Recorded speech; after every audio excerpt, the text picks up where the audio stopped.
टमटमीत गुबगुबीत गुलाबी रंगाच्या ह्या बिया पाहिल्या की असं वाटतं ह्या बियांकडे असंच बघत राहावं. इतक्या लोभस दिसतात. अर्थात आपण बोलतोय डबल बी विषयी. मला वाटतं प्रत्येकालाच डबल बीची उसळ आवडत असणार, नाही का? पोळी आणि भाताबरोबर गरमागरम उसळ लागते एकदम भारी. आजकाल फारशी बाजारात दिसत नाही, पण मला मिळाली.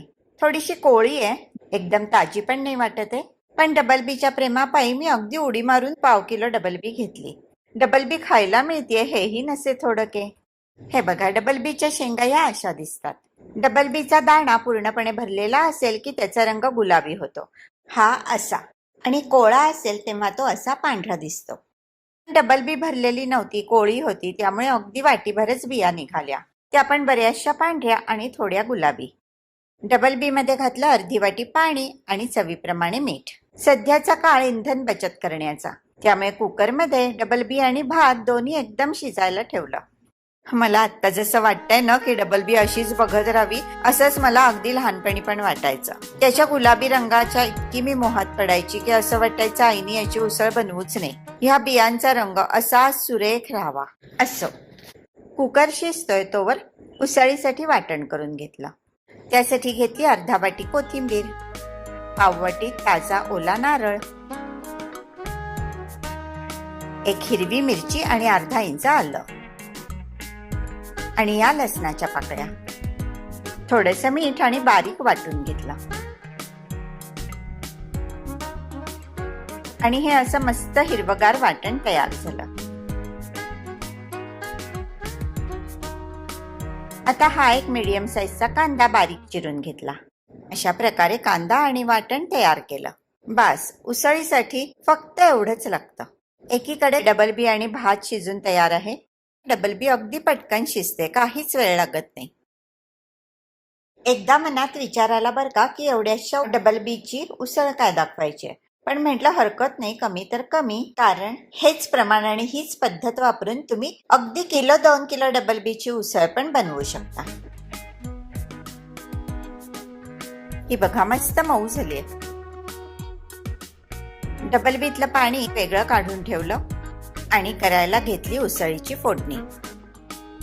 फोडणीसाठी आपण तेल तापवतो, तेव्हा तेल जास्त तापलं तर तेलाचे रासायनिक गुणधर्म बदलतात आणि त्याचे हानिकारक पदार्थ तयार होतात. त्यामुळे मी बरेचदा फोडणीसाठी तेल आधी न तापवता मोहरी आणि जिरं कोरडस भाजून घेते. मग त्यात कांदा, मिरची, कढीपत्ता किंवा जो काय मसाला असेल तो घालते आणि मग त्यावर तेल घालते. म्हणजे तेल फार तापत नाही आणि त्यातले चांगले गुणधर्म नाहीसे न होता आपल्याला पोषण देतात. आणि पदार्थाची चव म्हणाल तर ती तेवढीच सुंदर लागते. मी अशी फोडणी बरेचदा करते, तुम्ही पण बघा करून. मोहरी जिरं तडतडल्यानंतर घातला कांदा आणि त्यावरती घातलं साधारण 1 टेबलस्पून तेल. बोलता बोलता बारीक चिरलेला कांदा छान गुलाबी झालाय आणि त्यात घालते हळद. आणि हे गेलं कोथिंबीर खोबऱ्याचं वाटण.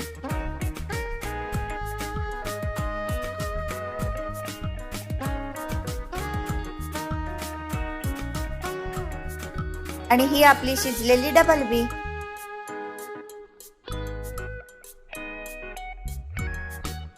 आता डबल बीतलं पाणी आधी बाजूला काढून ठेवण्याचं कारण म्हणजे डबल बी थोडीशी चेचून घेणार आहे. म्हणजे काय होतं ना, उसळीत चोथा पाणी न राहता ग्रेव्ही एकजीव आणि दाट होते.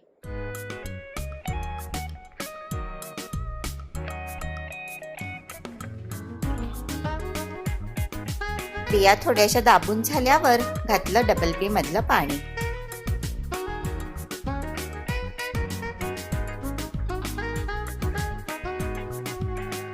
थोडीशी साखर घातली की चव अधिक खुलते, म्हणून ही थोडी साखर.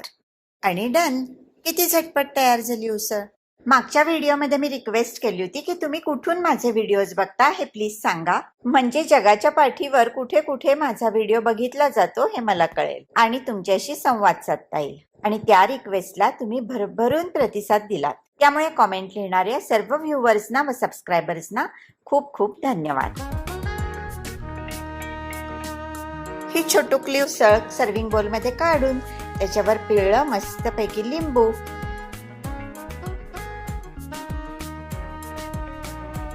आणि पेरली हिरवीगार ताजी कोथिंबीर आणि लुसलुशीत ताजा खोवलेला नारळ आणि झकास. लंचसाठी ही एवढीशी उसळ काही पुरली नसती, त्यामुळे अजून मी बनवली होती कोबीची भाजी, खमंग काकडी,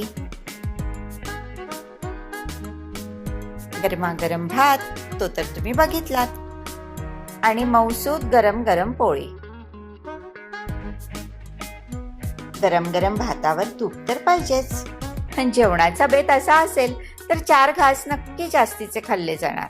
परत सगळे पदार्थ एकदम हेल्दी, शरीराला पोषक. बघा मिळते का बाजारात डबल बी, आणि बनवा अशी झकास उसळ. हो, मात्र डबल बी बघून घेताना चांगली तयार झालेली मोठी बी असलेली घ्या. पोळी आणि भाताबरोबर गरमागरम उसळ लागते एकदम भारी. ही रेसिपी आवडली असेल तर लाईक करा, चॅनल शेअर आणि सबस्क्राईब करून तुमचा सपोर्ट द्या. धन्यवाद.